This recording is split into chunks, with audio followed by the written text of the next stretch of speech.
I'm AP Townley, and this is Roleplay Culture. Today we begin a new series of videos that we'll title Level Up, because we're going to level up our gameplay by exploring certain character build options that are both fun and cool. We aren't talking about optimized builds, no. Our goal is to make a character that is thematic, fun to play from the beginning to the end, one that can take advantage of all types of play. Not just combat, but downtime, social interactions, etc. We'll only highlight important choices, so if it's not mentioned, pick what you like most. In this episode, we'll examine the subtle Sorlock. If you don't know the term Sorlock, worry not. I'll explain that in a minute. First, we're going to need to generate some ability scores. We'll use point buy, which gives a standardized set of scores with which to build our character. Do check with your DM first, so they may advise on which method they prefer. Our relevant scores will be a 14 in Dex and 15s in both Constitution and Charisma. For our lineage, we'll go with the customized lineage. We'll get a +2 in an ability score, which will choose Charisma, our most important stat. We get the choice between Dark Vision and a skill. We're going to go a little differently here and not choose Dark Vision like 95% of everyone else. Reason for which will be apparent very momentarily. For the skill, I'd suggest Performance. It's the one Charisma skill not mashed into the character from another source, so this is our opportunity to grab it. It'll give a lot of downtime activities some flair. Who doesn't want to put on a performance in a seedy bar? But if Performance doesn't have much use at your table, then grab Arcana, so you can make scrolls, or even Perception. It's pretty much the strongest skill in the game. We also get a feat of our choice. Any feat will do as long as it gives a +1 to Charisma, which will give our starting Charisma an 18 at first level. And it's the only way to do this with point buy. For our purposes, we'll choose Shadow Touched. It's very thematic, as you'll see, but truthfully, Fate Touch, Telepathic, Telekinetic, all are good choices. It's going to give us access to a second level spell, Invisibility, that we can use once a day or with our own spell slots. We also get a first level Necromancy or Illusion spell of our choice. We'll go with Disguise Self, which along with our high Charisma will enable us to get into, or out of, all kinds of trouble. For our background, we'll go with Charlatan. I really imagine this character as someone who manipulates from the shadows. Step into my parlor, little fly. Make a deal with the Shadow Man. We'll nab the skills Deception and Sleight of Hand, along with the Disguise and Forgery kits. It'll give us some long game benefits for infiltration and good old-fashioned tomfoolery. The Disguise Self spell, backed up by this Disguise kit and forged documents with proficiency in Deception, they might as well call you Lord whatever you want your name to be. This comes along with the False Identity ability that allows you to assume a false persona in addition to your own life. I mean, one moment you're the Shadow Man, and the next you're the congenial Lord Whatsit. The world is your oyster. For equipment, we'll start with a Disguise kit, but you'll want to use some of your starting gold to pick up the Forgery kit as well, so we can start making knockoff wizard's hats from day one. Now on to the Sorlock itself. As you may have guessed, the Sorlock is a Sorcerer Warlock multiclass. As for why we would want to sacrifice higher level spellcasting for this multiclass, well, you'll see. We'll start with 1 level in Sorcerer. We want that sweet, sweet proficiency in Constitution saving throws, so we don't lose precious concentration on our spells. We'll pick up Persuasion and Intimidation to round out our glib-tongued kind man.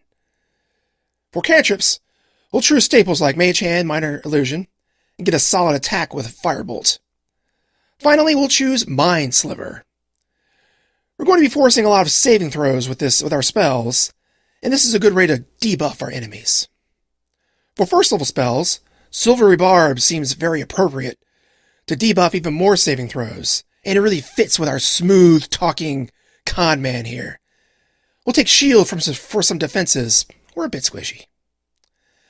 Now we pick our Sorcerer's Origin, and we'll be a proper Shadow Man, and choose Shadow Magic. We'll get the first half of the Eyes of the Dark ability, which gives us 120 feet dark vision, allowing us to see just as well as a drow. This is why we didn't take dark vision earlier. We'll also get Strength of the Grave. Should we be dropped to 0 hit points, we can attempt a Charisma saving throw, which we're pretty good at, DC 5 plus the damage taken. If we succeed, we drop to 1 hit point instead. This ability recharges on a long rest, but in an interesting way. It's only used if we succeed at the saving throw. If we fail, and still survive in some way, we can use it again, and keep using it, until the saving throw passes. This is a pretty rare mechanic in D&D. Moving on to level 2, we'll take our first level in Warlock, making us a proper Sorlock. First, let's discuss spellcasting, and how it works with multiclassing. Normally, you would combine your spellcasting levels, do some math, consult some chart somewhere, but we don't need to worry about any of that. Warlocks have pact magic, which operates independently from spellcasting. So the two classes cast spells at the levels that the class is at. Just remember, Warlock spells come back on a short rest.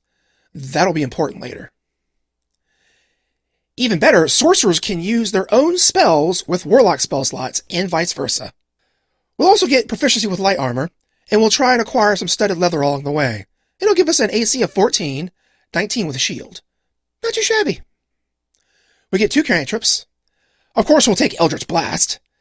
Sure, we might be taking a more subtle approach with this character, but we want to be able to put enemies down when we need to. Our other choice is a bit more esoteric. Friends.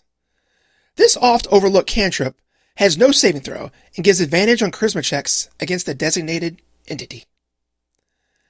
But after a minute, the individual realizes what's happened and becomes hostile. This could work to your advantage. If you use Disguise Self or Disguise Kit to make yourself look like someone else, that hostility could be directed to somewhere useful, like another enemy. Now we choose our Warlock patron. So we'll choose the Hexblade, right? Well, wrong. Hexblade is overused, and I just don't want to do it. There also might be a better option. The Fiend will grant us interesting abilities and spell options. We'll mix some flame into our shadow. I mean, devils always give the best deals, right? The first, Dark One's Blessing, is simple. Reduce a creature to 0 hit points, and you get temporary hit points equal to your charisma modifier plus your Warlock level. Now, our Warlock level isn't going to get very high, but that still maxes out at 8 temporary hit points. And that's every time you kill someone. No limits. Just remember, temporary hit points don't stack. There are a lot of ways to be tanky in D&D. High AC is one way to be tough, but there are others like stacking temporary hit points or additional hit points. We learn 2 spells with our 1 spell slot. Our patron gives us access to the Command spell, which is usually only available to paladins and clerics. Command is interesting because it doesn't require concentration. And though having a mental influence ability doesn't impose the charm effect of which many creatures are resistant to or even immune to. You can command a creature to flee, submit, drop what they are carrying, or other various things that enable many shenanigans. Our other spell will be Hex, so our shooting game stays up to snuff. We'll take the next 2 levels in Warlock as well. Warlock level 2 gives us another spell slot, another spell. We'll take Charms Person, so we can bend others to our will. And 2 invocations. For invocations, we'll keep our shooting game strong with Agonizing Blast, which will add our charisma modifier to our Eldritch Blast damage. We'll take Repelling Blast to push our enemies around for some crowd control. Our third and final level of Warlock sees our 2 first-level Warlock spell slots become second-level Warlock spell slots. We learn a second-level spell, and we'll make another unusual choice. Enthrall. Another rare spell, appearing on Warlock and Bard lists only. It doesn't require concentration, and gives those who fail their wisdom save disadvantage on perception checks to notice anything other than you. So the shadowy conman keeps the mark's attention while the rest of the crew goes about their business. But most importantly, we will choose what form our pact will take. There is an argument for the Pact of the Tome.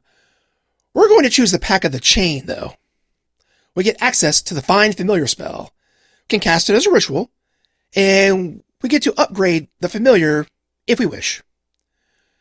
We are going to choose the Imp, as its shape-shifting and Devil Sight are invaluable. It's just really on brand too, isn't it? But don't sleep on the Sprite. Though seeming less powerful than the other options, it has the Heart Sight ability. This allows the Sprite to know the alignment of those that fail their save. It's a very rare ability in 5e. Now we move back to the Sorcerer for the rest of the build. At second level, we get another spell. We'll choose Absorb Elements for further defense, but really choose a spell that best fits the needs of the party at that moment. We also get Font of Power, which comes with 2 sorcery points, which for the moment we can only cash in for other spell slots. It's also worth mentioning that at this moment, our character is 5th level, so our proficiency goes up by 1, and more importantly, our Eldritch Blast fires a second beam, increasing our damage output significantly. And now we come to level 3. This is where it comes together. This is where the Shadow and Flame truly rises. The second ability of our Eyes of the Dark comes online here. We learn the Darkness spell, and if we cast it using 2 sorcery points instead, we can see in our own darkness. This means that our Eldritch Blast, fired from within the darkness, will have advantage, and any attacks that are returned will have disadvantage. We get second level spells. We'll choose Suggestion. We also get 2 metamagic options. Metamagic allow you to enhance your spells by consuming sorcery points. We'll take Quicken Spell, which, for 2 sorcery points, allows us to use a bonus action to cast a spell. So we could quicken a spell, and then cast Eldritch Blast. Or just cast Eldritch Blast twice. But it's the other Metamagic that we really want, Subtle Spell. For the cost of 1 sorcery point, it removes somatic and verbal components of the altered spell, which doesn't sound very interesting at first. But consider this. Use Subtle Suggestion, which allows you to effectively cast a mind-altering spell on a target in a crowded room with none the wiser. Massive role-playing consequences. Often the downfalls of spells like this is that the target has to be alone, or everyone around you will know that you're casting something on them. They might not know what that is, but they'll know you did it. You can get away with a lot when your mark is oblivious. Now these abilities take sorcery points to use them, and at this point, we only have 3. But remember, before when we said that Warlock spells come back on a short rest? Also remember, when we discussed that sorcery points can be returned by sacrificing spell slots? Well, now those 2 things come together. You can sacrifice 1 of your 2nd level Warlock spell slots to regain 2 sorcery points. Take a short rest, and be at fighting trim, none the worse for wear. The next couple of levels of Sorcerer will double down on all this subtle goodness. Level 4 gives us whole person for more combat potential as well as an ASI. We'll keep this simple and take +2 to Charisma, maxing it out to 20. You also get a new cantrip. Choose Message for utility. You can also swap a cantrip out. We don't really need Firebolt anymore, so let's pick up Prestidigitation for roleplay and fun. Level 5 gives us 3rd level spells, the most insidious of which is Hypnotic Pattern. But I highly encourage you to look at the needs of the group and choose which spell best fits the needs of the party. It's not subtle, but sometimes what the group really needs is for you to blow something up with Fireball. For level 6, we'll either choose Major Image or Fly, whichever suits the campaign. We'll also get our next Shadow Sorcerer ability, Hound of Ill Omen. For the cost of 3 sorcery points and your bonus action, you can summon a Hound with the stats of a direwolf. It focuses on one target and lasts for 5 minutes, or until the target is dead. It can pass through objects to get to its target. Sorcerers don't get a lot of summoning spells, but this one is pretty good. It always knows where the target is. The Shadow knows. Level 7 in Sorcerer gets us 4th level spells. We want a good pick to go with our metamagic, and I think we have one in Charm Monster. Now we don't have to worry about a creature type, and only if they are immune to charm. Being able to subtle cast Charm Monster on the sly, or cast Mind Sliver with our action and quicken cast Charm Monster with our bonus action can solve a lot of problems before they even start. The last level we'll talk about is Sorcerer 8, character level 11. I feel most campaigns just don't go beyond this point. We get another 4th level spell. You can make a case for Confusion, which really fits the theme, and can have a group of enemies do a bunch of weird things on their turn. Dominate Beast, also fitting the theme, and can let you take control of a T-Rex. Also pretty rare, with Druids being the only other class that get it. But I think we'll go with Greater Invisibility. You can do a lot of shenanigans with invisibility, as we've already seen. And attacking while invisible is even more so. It won't clog up the battlefield like Darkness will with your allies. We also get another ASI, and this will seem like our weirdest choice, but stick with me. We got a 15 in Constitution, so we want to round it out with the Chef feat. This feat will give us +1 to Con, rounding it out to 16.